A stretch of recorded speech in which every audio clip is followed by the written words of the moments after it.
Dios les bendiga, bienvenido a la Biblia en un año, día número 35. Hoy nos toca el libro de Hechos, capítulo 24, 25 y 26. Hechos 24 continúa la historia del arresto de Pablo, mencionando que 5 días después llegaron el sumo sacerdote con unos ancianos del templo y un orador, posiblemente como abogado.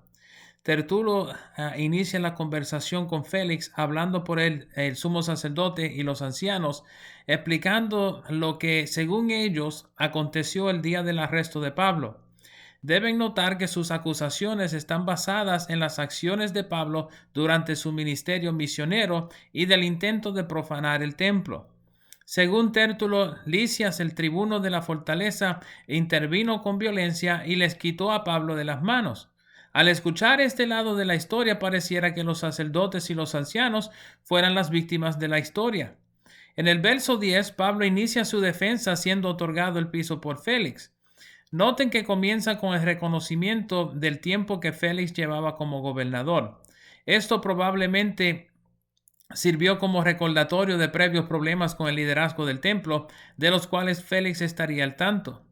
Deben conocer al igual que Félix es casado con la hija de Herodes Agripa I, quien murió sobre su trono en previos capítulos. Por lo tal, Félix estaría al tanto de mucho de lo sucedido en Jerusalén y en Judea. La defensa de Pablo comienza con el detalle de su llegada a Jerusalén con tan solo 12 días previos, recordando que pasaron 5 días en llegar el sacerdote y su conjunto. Esto quiere decir que Pablo solo estaba cumpliendo la semana en Jerusalén cuando sucedió el alboroto. Noten que aunque los sacerdotes se refieren a los cristianos como la secta de los nazarenos, Pablo utiliza mejor el término el camino para referirse a los cristianos. Durante la primera parte de su defensa, aclara que ninguna falta cometió en el templo para que los sacerdotes tuvieran interés en su arresto. La segunda parte de su defensa trata acerca de sus verdaderos acusadores, cuáles eran los judíos de Asia, quienes lo vieron en el templo y formaron el alboroto. Pablo les dice que ninguno de los presentes podía acusarlo de alguna falta, ya que el concilio se reunió con él en el templo y no hallaron ninguna falta durante su reunión. Al escuchar esto, Félix acuerda en corroborar los detalles de la historia con Lisias cuando descendiera a Cesarea. Noten bien en el verso 22 que Lucas menciona que Félix estaba bien informado sobre el camino. Drusila, su esposa, es hija de Herodes Agripa I, judía, quien acompañaba a Félix al escuchar a Pablo hablar sobre Jesucristo. Al sentirse espantado por las palabras de Pablo, Félix lo manda de regreso a la cárcel, anticipando que Pablo le daría un soborno para que lo soltase. Pablo queda en custodia romana, bajo lo que pudiéramos llamar simplemente custodia más que prisiones, ya que Félix no le impide el servicio de sus amigos. Porcio Festo reemplaza a Félix como gobernador y Félix deja a Pablo en custodia. El capítulo 25 inicia con un nuevo juicio de Pablo bajo el gobierno de Porcio Festo. Festo aparentemente viene de la región de Judea y hace todo intento de agradar a los judíos de la región. Es probable que los sacerdotes del templo tuvieran un acuerdo financiero con los gobernantes romanos, cual Festo deseaba mantener en función. Festo acuerda escuchar las acusaciones de los sacerdotes, quienes suben a Cesarea, luego de Festo tomar la gobernatura de la región. De nuevo, acusan a Pablo de graves cosas, ninguna de las cuales pueden comprobar. Los sacerdotes convencen a Festo a soltarles a Pablo para ser juzgado frente al concilio en Jerusalén. Sabiendo que Festo se vendió a los sacerdotes y que los sacerdotes seguramente lo matarían si les fuera soltado, Pablo utiliza su derecho de ciudadanía para apelar directamente al César. Deben notar que Pablo no apela a César necesariamente por justicia, sino que es más probable que Pablo haya apelado al César para cumplir la palabra del Señor que daría testimonio del Señor en Roma. Su apelación al César lo hace quedarse en custodia romana hasta su apariencia frente al César. Aunque Festo pensaba negarle el derecho, vio que no tuvo opción y lo mantiene custodiado. El capítulo termina con la llegada de Herodes Agripa II junto a su esposa Berenice. Herodes Agripa II, también llamado Marcos Julio Agripa, era el cuñado de Félix, por matrimonio de su hermana con el previo gobernador. Conocido por su astucia con los romanos, Agripa II mantuvo relaciones estratégicas con los romanos, de los cuales Porcio Festo no es excepción.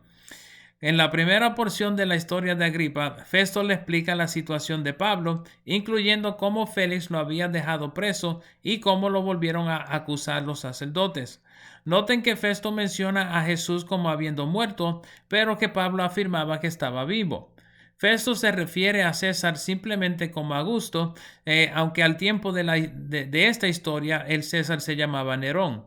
Augusto, habiendo sido el título dado a Octavio durante su reinado sobre Roma desde el 25 AC hasta el 14 AD, había venido a ser un título semejante a su majestad, haciendo referencia directo al César.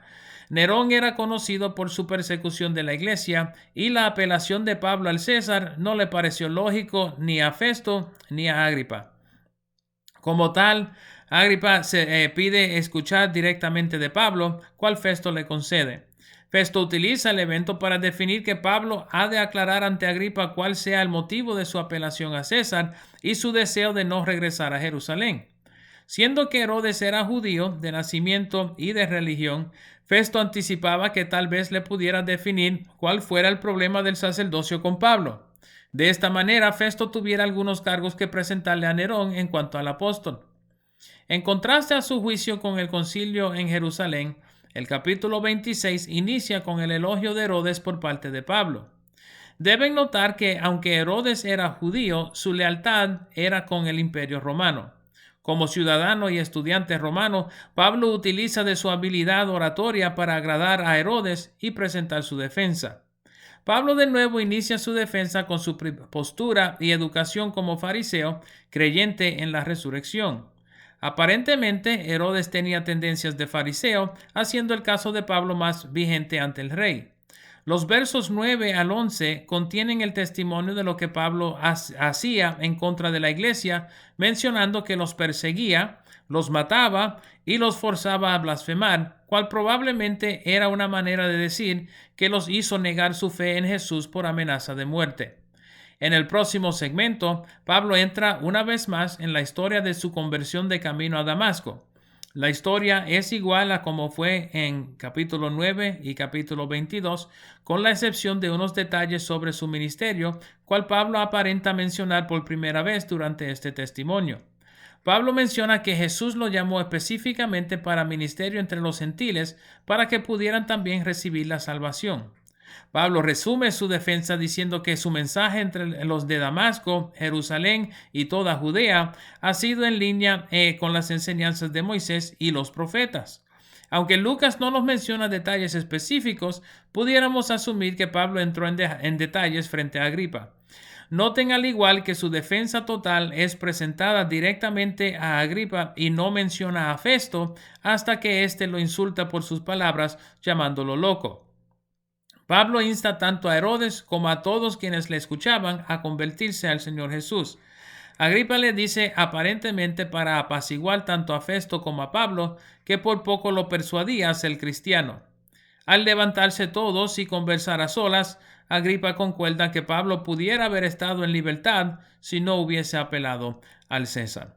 Esos son los capítulos 24, 25 y 26. Espero les sean de bendición y nos veremos por esta parte otra vez mañana.